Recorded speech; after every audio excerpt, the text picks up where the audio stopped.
Hello friends, TS EAMCET 2024కి సంబంధించి MPC వాళ్ళకి morning shift అలాగే ఆఫ్టర్నూన్ షిఫ్ట్ పేపర్ ఎలా వచ్చింది, మ్యాక్సిమం నెంబర్ ఆఫ్ స్టూడెంట్స్ చేసిన మిస్టేక్స్ ఏంటి, ఏ సబ్జెక్ట్ ఈజీగా ఉంది, నెక్స్ట్ మీరు ఎగ్జామ్ రాయబోయే వాళ్ళు ఎలా ఎగ్జామ్ పేపర్ అటెంప్ట్ చేస్తే స్కోరింగ్ అనేది పెరగడానికి అవకాశం ఉందనేది డీటెయిల్ చెప్తాను.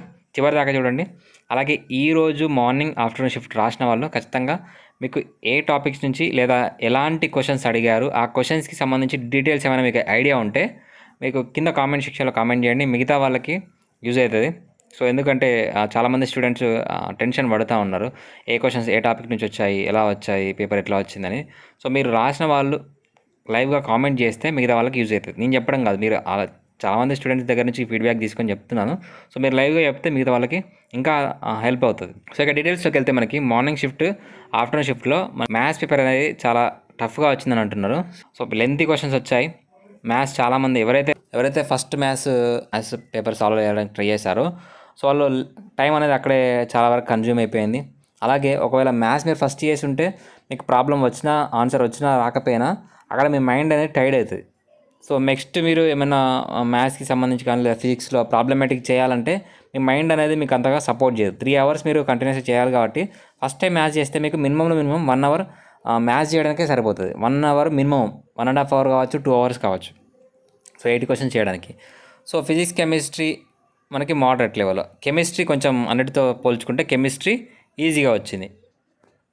మెయిన్గా మెమరీ బేస్డ్ క్వశ్చన్స్ కానివ్వండి, జస్ట్ ఫార్ములా ఎంట్రీ చేస్తే ఆన్సర్ వచ్చే క్వశ్చన్స్ కానివ్వండి, ఇలా కెమిస్ట్రీలో రావడం జరిగింది. నెక్స్ట్ ఎగ్జామ్ రాయేవాళ్ళు, నెక్స్ట్ షిఫ్ట్లో ఎగ్జామ్ రాయబోయే వాళ్ళకి మెయిన్ సజెషన్ ఏంటంటే మీరు ఫస్ట్ కెమిస్ట్రీ చేయండి, ఆ తర్వాత ఫిజిక్స్ చేయండి, లాస్ట్కి మ్యాథ్స్ చేయండి. మీకు ఇలా ఫాలో కావడం వల్ల ఏమవుతుందంటే మ్యాథ్స్ మీరు లాస్ట్కి చేస్తారు కాబట్టి కెమిస్ట్రీలో ఈజీ క్వశ్చన్స్ ఉంటాయి, మెమరీ బేస్డ్ క్వశ్చన్స్, చూడగానే ఆన్సర్ పెట్టే క్వశ్చన్స్ ఉంటాయి. పెద్దగా ప్రాబ్లమేటిక్ అంటే మ్యాథ్స్ లాగా ప్రాబ్లం చేయాల్సిన అవసరం ఉండదు. అలాగే ఫిజిక్స్ కూడా మనకి కొన్ని మెమరీ బేస్డ్ క్వశ్చన్స్ ఉంటాయి, అందులో కూడా ఫిజిక్స్లో ప్రాబ్లమ్స్ ఎక్కువ ఉంటాయి. కాబట్టి ఆ తర్వాత ఫిజిక్స్ చేయండి. నెక్స్ట్ లాస్ట్కి మ్యాథ్స్ చేయండి. ఎందుకంటే మెమరీ బేస్డ్ క్వశ్చన్స్, చిన్న క్వశ్చన్స్, చిన్న లాజిక్ ఉన్న క్వశ్చన్స్ని మీరు మిస్ అవుతున్నారు. చాలామంది స్టూడెంట్స్ చేసే మిస్టేక్ అదే. పేపర్ ఫస్ట్ ఈజీగా ఉన్న క్వశ్చన్స్ చేయాలి, ఆ తర్వాత మోడరేట్ లెవెల్ ఉన్న క్వశ్చన్స్ చేయాలి, ఆ తర్వాత మీకు డౌట్ ఉన్న క్వశ్చన్స్, మార్క్ ఫర్ యూ పెట్టుకున్న క్వశ్చన్స్ అనేది అటెంప్ట్ చేయాల్సి ఉంటుంది. వచ్చిన క్వశ్చన్స్ చేయండి. లెంతీ క్వశ్చన్స్ వచ్చినా కానీ ఆ లెంతీ క్వశ్చన్ దగ్గర ఆగిపోయి టైం అక్కడ వేస్ట్ చేయకండి.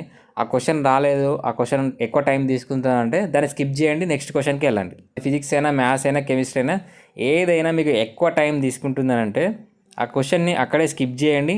లేదు మీకు ఆన్సర్ వస్తుంది అనుకుంటే లాస్ట్లో చేయండి, మార్క్ ఫర్ రివ్యూ పెట్టేయండి. మార్క్ ఫర్ రివ్యూ పెట్టి లాస్ట్లో చేయండి. 160 క్వశ్చన్స్ ఫస్ట్ చూడండి, ఈజీగా ఉన్న క్వశ్చన్స్ చేయండి, ఆ తర్వాత మీకు మోడరేట్ లెవెల్ అనిపించినవి చేయండి.